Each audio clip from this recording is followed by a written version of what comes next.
বাইতুল মোকাররমে পাওয়া যায়, কুষ্টিয়ায় পাওয়া যায়। যান কিনে নিয়ে আসেন। 53 নম্বর পৃষ্ঠা করেন, 3 নম্বর পৃষ্ঠায় আছে। 3 নম্বর লাইনের ভেতরে লিখেছে, মাওলানা ইলিয়াস বলেন, এই স্বপ্নে 6 উসুল ভিত্তিক তাবলীগ আমি স্বপ্নে পেয়েছি।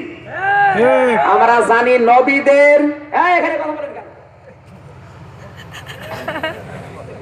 এখানে বসবে না, তখন বাইরে থেকে গিবত করবে। ঠিক, আমি তো ওপেন বলছি, আসেন, কে আসবেন এখানে ভুল ধরিয়ে দেন। আমার এই কথাটা ভুল হচ্ছে।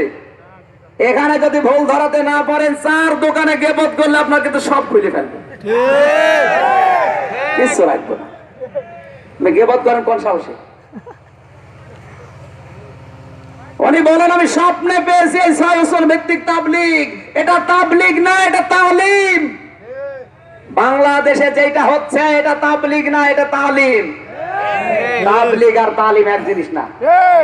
আসতে বলে তাবলীগ পৃথিবীতে করা লাগবে ইহুদি, খ্রিস্টান, মুশরিক, হিন্দু, বৌদ্ধ এদের কাছে। বেধর্মী যারা, তাদের কাছে করা লাগবে তাবলীগ। আর মুসলমানদের কাছে যেটা করা হয়, নামাজের ট্রেনিং, রোজার ট্রেনিং, ওযু জানে না, নামাজ শিক্ষা দেওয়া, এগুলো তাবলীগ। বাংলাদেশে মসজিদে মসজিদে যেটা করা হয়, এটা কি তাবলীগ না তালিম? তাবলীগ যারা করেছে তারাই দুনিয়ায় জেলখানায় গেছে। আমার নবী তাবলীগ করে কি মসজিদে ছিল না জেলখানায় ছিল? বলুন। এই বাংলাদেশের যারা তাবলীগ করেছে, তাকান, যাদের তাবলীগের কারণে 6-7 করে মানুষ মুসলমান হয়েছে, তারা জেলখানায়। কয়টা বলছেন?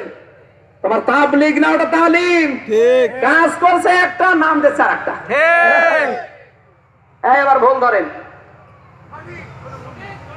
ভুল যদি না ধরতে পারে, যদি গিবত করেন, আমি আর বললাম না। ছোট মানুষ বলে আমার দামই দিতে চাই না। হ্যাঁ, পিসকে হুজুর এত বসে, এত বড় বড়